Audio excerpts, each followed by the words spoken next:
we've got an attacking tactic from the 2000s. So let's see what happens when we throw it into some teams in 2024. This one is called the Attacking Two-Striker Milan. There's really nothing on the Steam Workshop where I got this from. Basically saying two-striker AC Milan 2000s attacking variant. I do not know. I have not actually gone in and done the study of, is this what the, anything close to what the 2000s version of AC Milan was using as a tactic, but that's what it says in the Steam description. So that's what I'm going to go with when I talk about this tactic. So as you can see, we do have a 4-4-2 diamond formation. Basically, we will get to this at the end of the video, a little more tactical discussion at the end of the video, like usual. But we are going to see how it does with our three teams of Liverpool, Aston Villa, and our championship side of Ipswich Town. So let's head to the Premier League and see what happened. Well, unfortunately, two strikers up front could not help Liverpool anything higher than fourth place. I mean, they are only 1 point less than Arsenal right now, but 77 points is not good. 93 goals, though, is pretty nice, especially when second place looks to be Manchester City in 81. So, attacking-wise, not too bad. But Aston Villa in ninth place. They still get Europa League, but ninth place, 58 points, 75 goals. The goal tally, again, is the only thing that's good here. Definitely did not work for these two teams all that well. Domestic Cups for Liverpool, out immediately against Hull in the Carabao Cup third round, and then out in the FA Cup fifth round against Manchester United 1-3. However, they do get to the Europa League final against Inter, win 2-1, so you get a trophy. So overall, Premier League not great. I mean, still fourth place Champions League, but still, overall fourth place is not where you should be. Winner of the Europa League is fantastic. FA Cup and Carabao Cup, though, are definitely forgettable. So overall, squad-wise, definitely a lot less green than what you would expect, but goals, 25 for Nunez, Salah with 20, a fantastic pairing right there. A lot in double digits, which is great to see. 17 assists for Curtis Jones. He had a fantastic season. 16 for Joe Gomez. Wow. Very nicely done. He even got 5 goals. Nice job, Joe. Average rating, though, Szoboszlai was 739, 733 for Joe Gomez. And as we switch things over to Aston Villa, Crystal Palace dropped them out of the quarterfinals of the Carabao Cup 0-1, but you do get a perfect run all the way to Tottenham in the FA Cup final, and you win 2-1. So there's your trophy as well. And a fantastic run all the way to the Europa League conference final. Unfortunately, you're out against Genk 1-2. So you get to the final, but runners up, unfortunately.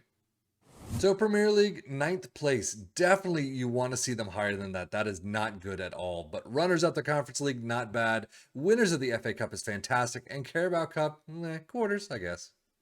And they've got some green here too, so let's see what that happens with that. 39 goals for Ollie Watkins, Diaby with 19. Assists, 30 for Ligstinier, all the way down to 14 for Matty Cash. That is a fantastic one right there. And then average rating, Ollie Watkins was 727, 726 for Robin Olsen with 5 appearances, but still not bad. Data hub for Liverpool, still attacking through the roof, and you can see it. I mean, very well done here. If we switch to Aston Villa, they ended up in ninth. I mean, it's still higher than what you'd expect for a ninth place team in a lot of the tactics talks that we do, but still, it's a lot less than Liverpool. So what does all that mean for the stats in the Premier League? Liverpool come in first place, 93 goals. Aston Villa in third with 75. Fewest shots against, Liverpool in fourth, 300.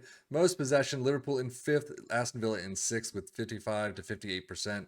Most dribbles made, never there. Most tackles won. Aston Villa in second place this time around with 902. Well done there on the defensive side. Best pass completion, not there. Most shots for Liverpool and Aston Villa in second and seventh. And as we switch things up to our championship side of Ipswich Town, you can see in the playoff final, they lose out drastically, 4-1 to Hull. So they did get to the playoff spots. They ended up in third place. 91 points is not a bad tally right there. 108 goals is fantastic. 116 at the top. So overall, a fantastic season. You just couldn't make it through the playoffs. Out though in the Carabao Cup first round, 2-3 very immediately. And then out in the FA Cup fifth round, 1-2 against Port Vale. So overall, the championship, fantastic job. Just not able to get that playoff final is where you'd falter so many times in these tactic talks. But FA Cup, fifth round, Carabao Cup, even worse.